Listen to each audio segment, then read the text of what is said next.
नमो नमः।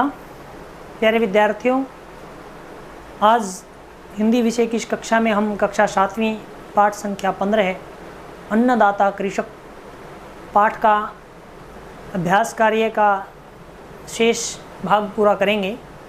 पिछली कक्षा में हम प्रश्न संख्या 1 से 6 तक हल कर चुके हैं।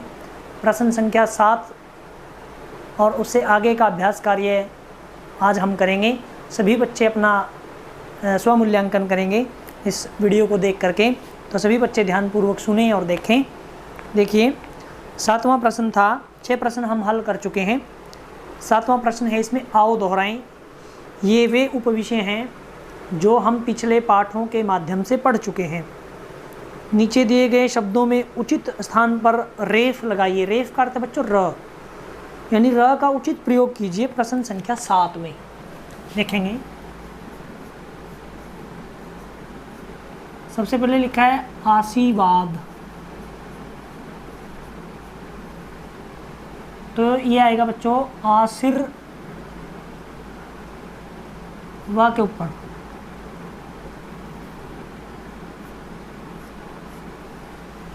आशीर्वाद, इसको आ के ऊपर लगाते हैं आशीर्वाद। उसके बाद है निर्मल। निर्मल में र ऊपर लगेगा बच्चों, माँ के ऊपर निर्मल। उसके बाद है दर्शन। दर्शन में भी बच्चों शाह के ऊपर लगेगा।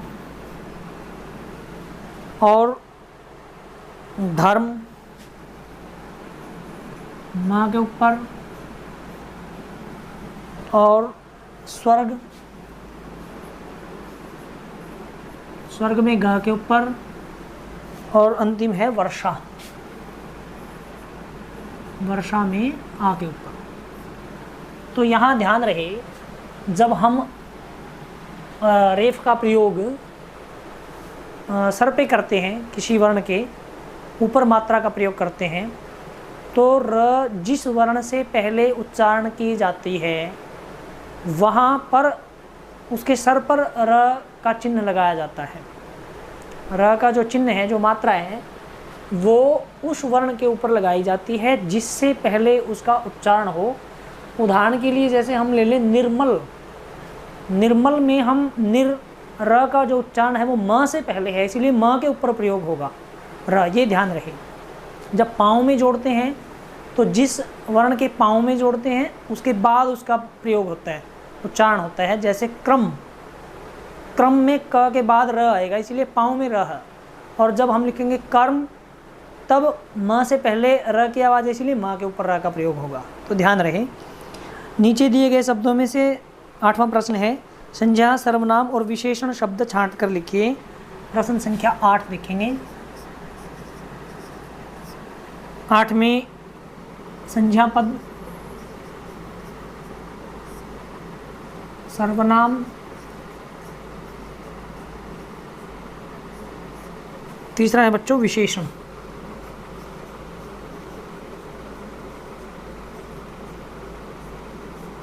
शब्द दिए गए हैं मंजूषा में, जैसे मैं।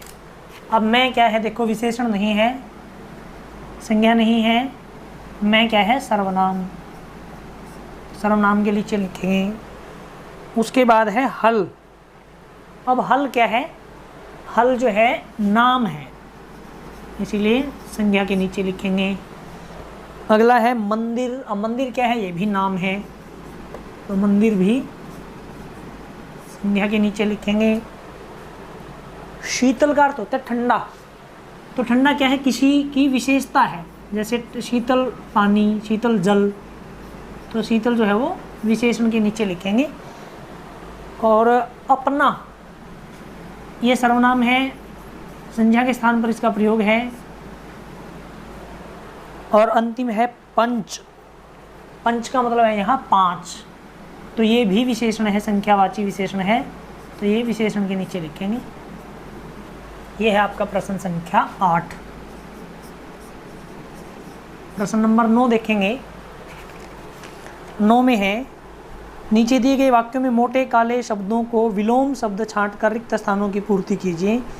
पहले में आएगा, सच्चा मित्र पाना सुलभ नहीं बल्कि सुलभ का विलोम बनाना है। सुलभ का मतलब होता है जो आसानी से प्राप्त हो जाए, लभ का मतलब है प्राप्त होना, विलोम बन जाएगा दुर्लभ, इसमें दुर उपसर्ग जुड़ जाएगा। इसके बाद है भूत, और भूत का मतलब है बीता हुआ समय, तो भूत का विलोम बनेगा आने वाला समय, भूत का अर्थ विलोम बनेगा भविष्य, यानी कि भूत और भविष्य के बारे में सोचना छोड़ वर्तमान पर ध्यान दो। भाषा के दो रूप हैं, मौखिक और दूसरा बन जाएगा लिखित, मौखिक और लिखित।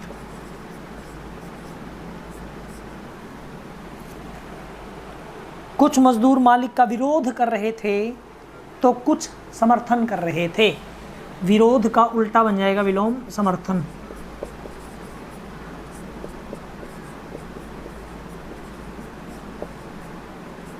अब देखिए समर्थन में र जो है थ से पहले उच्चारण कर रहे हैं, इसलिए थ के ऊपर र का प्रयोग होगा, ये ध्यान रखेंगे।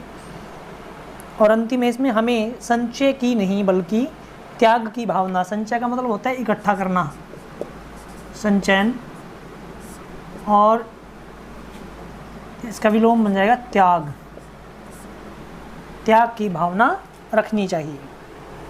10वें है बच्चों, समस्त पदों का विग्रह करना है। इसमें स्त्री पुरुष गुण दोष सभी जो हैं द्वंद्व समास के उदाहरण हैं, और लगा करके इनका विग्रह लिखेंगे, जैसे स्त्री और पुरुष, गुण और दोष, पाप और पुण्य, सुख और दुख, हानि और लाभ, राधा और कृष्ण। और 11वें प्रश्न में वाक्य प्रयोग करना है सन्यासी, धन्य, खलिहान और भोर। भोर का मतलब सुबह, तो इनका अपने वाक्य में प्रयोग करना है, ये स्वयं करेंगे। और 12वां प्रश्न जो है ये आपके लेखन कौशल के लिए है, इसे भी आप स्वयं करेंगे। इसमें चित्र दिया गया है जिसमें वर्षा ऋतु सावन के महीने के एक दिन का वर्णन है, जिसमें आप देख सकते हैं। तो चित्र को देखकर उसका वर्णन करते हुए आपने अनुच्छेद लेखन करना है कि चित्र में आप क्या क्या देख रहे हैं और क्या क्या अनुभव कर रहे हैं। अपने अनुभवों को आपने अपनी लेखनी से इस पृष्ठ पर उकेरना है, उसको लिखना है। तो ये 12वां प्रश्न आप करेंगे, कम से कम 100 से 125 शब्दों में अनुच्छेद लेखन करेंगे। और इस प्रश्न के साथ पाठ संख्या 15 है अन्नदाता कृषक का आपका अभ्यास सागर का कार्य पूरा हो जाता है। धन्यवाद।